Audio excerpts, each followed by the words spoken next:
Dukum makrukum. Rekayasa kalian sekarang itu tidak ada gunanya semua. Nah, ini alhamdulillah di Indonesia kelihatan kan banyak yang miskin, banyak yang susah. Tapi selagi mereka masih sholat, itu keinginan mencari halal itu masih tinggi. Kayak apa kita di tengah kota, jauh dari anak istri, jauh dari tetangga. Biasanya kalau orang jauh dari anak istri, tetangga kan sakar PDW. Tapi yang soleh masih banyak, sudah jauh dari keluarga tetap lurus. Loh, kalau yang dekat lurus kan wajar, konangan wong akeh kan. Ini sudah jauh masih lurus. Nah ini nggak lepas dari barokahnya surat apa? Surat Fatihah tadi.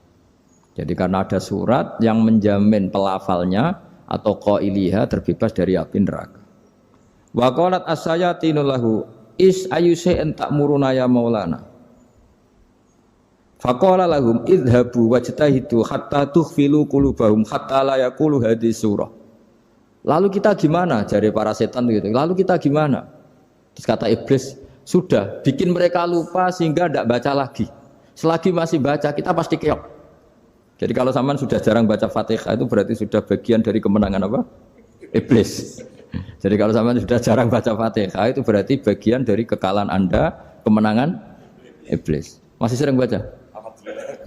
Berapa kali? Terus apa lagi?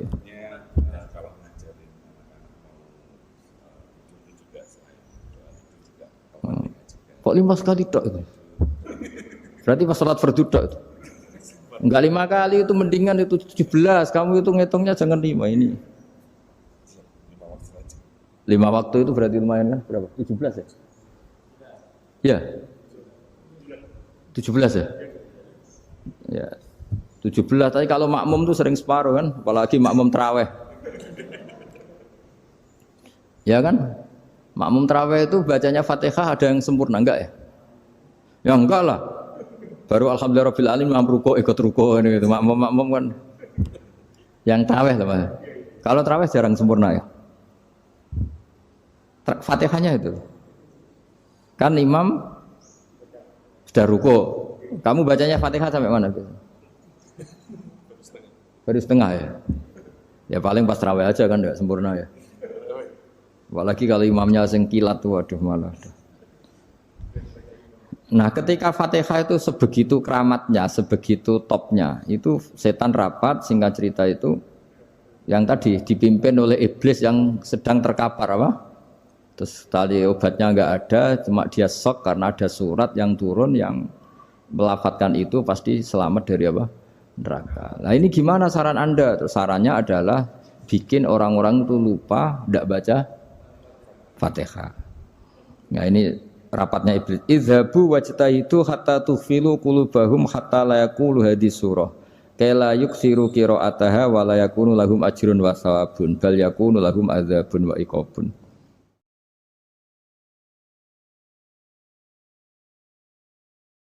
Jadi saya mohon selama ini Anda sudah baca, tapi mungkin hanya rutin saja. Napa rutin saja? Jadi barokahnya ngaji ini kamu punya kekuatan atau punya semangat membaca karena ini surat yang luar biasa. Ibarat gini, kalau sampean tanya, saya juga sering mikir, masa Gus hanya surat kok punya kekuatan seperti itu? Di dunia ini kata Allah, mulai Nabi Adam sampai kiamat, nggak ada yang bisa menandingi kekuatan kalimah. Kalimah itu kata-kata, nggak ada yang bisa menandingi kata-kata. Misalnya Anda nge-grab, berangkat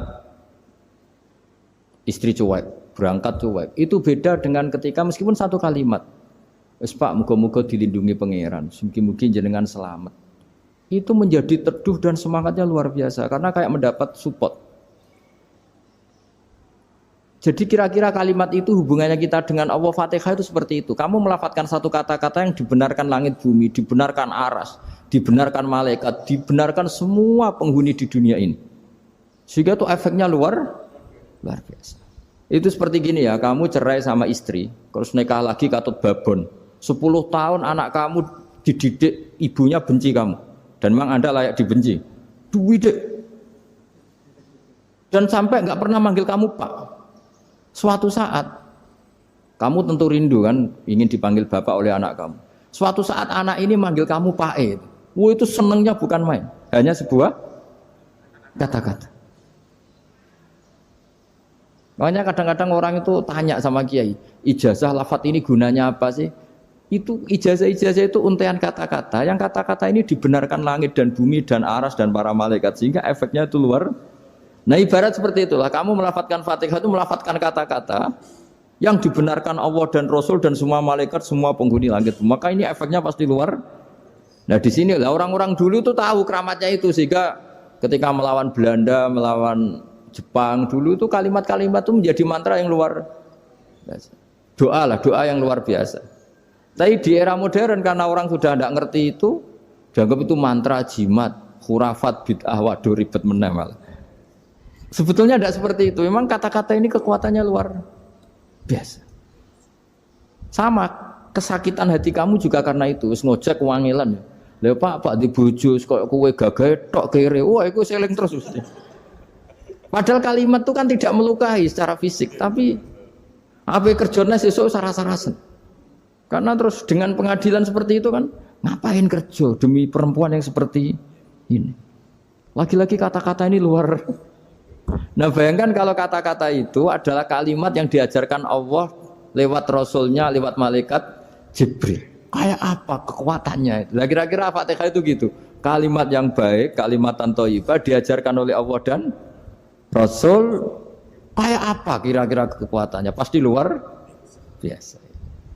Wong support yang dikatakan istri kita, anak kita aja luar biasa, apalagi ini support yang diajarkan Allah dan Rasul.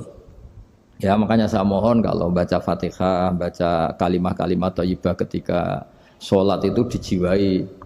Ya misalnya Rabbana lakal hamdu mil'us samawati wa mil'ul ardi wa mil'u ma syi'ta min syai'im. Engkau zat yang layak dipuji dan pujian ini memenuhi langit dan bumi. Karena kita tahu nggak ada sejengkal di alam raya ini kecuali di situ ada rahmat Allah. Misalnya kamu bisa lewat sampai rumah saya, kamu mungkin anggap biasa saja. Coba kalau ngalami likuifaksi, tahu-tahu bumi ini ambles, bisa ngelewati yang likuifaksi itu luar. Tanyakan orang pernah ngalami likuifaksi di Sulawesi, itu melihat bumi bisa diinjak nggak ambles itu, wah luar. Nah, sampean nggak ngalami itu sehingga lewat bumi ya biasa aja. Coba kalau ngalami seperti tidur, ya biasa aja. Coba kalau ada gempa, bahwa bumi tenang ini sudah nikmat yang luar biasa. Masa kamu ngakui nikmat nunggu digituin? Ya kan? Nah, makanya baca Fatihah dijiwai lah, bahwa ini kalimat yang luar biasa. Nah, saya teruskan. Warwa Muslimun fi sahihihi an Ibnu Abbas radhiyallahu anhuma annahu qala bainama Jibril alaihi salam qaidun dan Nabi itsami anaqidan min fawqih. Farofa arok saufa qala hada babun minas sama futihal yawma lam yuftah qaddu ilal yawm fanazala minhu malakun faqala hada malakun nazza ilal ardi walam yanzil qaddu ilal yawma fasallim waqal abshir binuraini qad uti tahuma lam yu'tahuma nabiyyun qablak fatihatul kitab wa khawatimu suratil baqarah. Jadi suatu saat Jibril ini jagongan kira-kira gitu sama Rasulullah. Tahu-tahu langit itu gemuruh. Langit gemuruh kata Jibril terus semuanya ngangkat kepala ke langit. Ini pintu langit baru ini dibuka, yang sebelumnya tidak pernah dibuka seperti ini. Turunlah malaikat, yang malaikat ini pun malaikat spesial yang enggak malaikat murahan lah kira-kira gitu, yang enggak pernah turun ke bumi kecuali juga saat itu. Dengan penyambutan yang luar biasa, dengan semuanya tidak pernah terjadi. Hanya karena bahwa surat Fatihah. Jadi ini surat yang luar biasa, pengawalannya lewat malaikat yang spesial, nggak pernah turun di bumi kecuali saat itu. Penyambutannya juga nggak pernah seperti itu, baru seperti itu. Jadi semuanya itu spesial. Nah, kenapa ini spesial? Karena di situ ada isi puja-puji kepada Allah Subhanahu wa Ta'ala. Ada ikrar kita, alhamdulillah rabbil alamin, ar-rahmanir rahim. Ikrar ini penting. Kalau contoh paling gampang gitulah. Kamu punya istri selama ini cerewet terus. Suatu saat ngomong, Pak, tak angen-angen rawono wong lanang kayak sampeyan. Wah, itu langsung tidak ada lelaki sebaik engkau. Itu sama senengnya, masya Allah. Karena ada ikrar dari seorang istri ke kamu. Nah, bayangkan kalau ikrar kita sebagai hamba diakui oleh Allah Subhanahu, maka ikrar ini akan dicatat sebagai kebaikan kita yang kita panen nanti di akhirat. Karena ada ikrar. Kita ikrar bahwa alhamdulillah rabbil alamin. Kita ikrar ar-rahmanir rahim, kita ikrar maliki yaumiddin, kita ikrar iyyaka na'budu wa iyyaka nasta'in. Ya, sampean misalnya jadi orang Indonesia, ketemu orang Indonesia yang makmur di Jerman, terus lupa Indonesia. Kamu orang Indonesia, enggak, saya enggak orang Indonesia. Mangkel gak kira-kira? Mangkel. Karena salah ikrar kan gitu. Ya jadi saya mohon jangan anggap kalimat itu hal yang biasa, tapi luar biasa. Nggih, ngoten mawon. Assalamualaikum warahmatullahi wabarakatuh.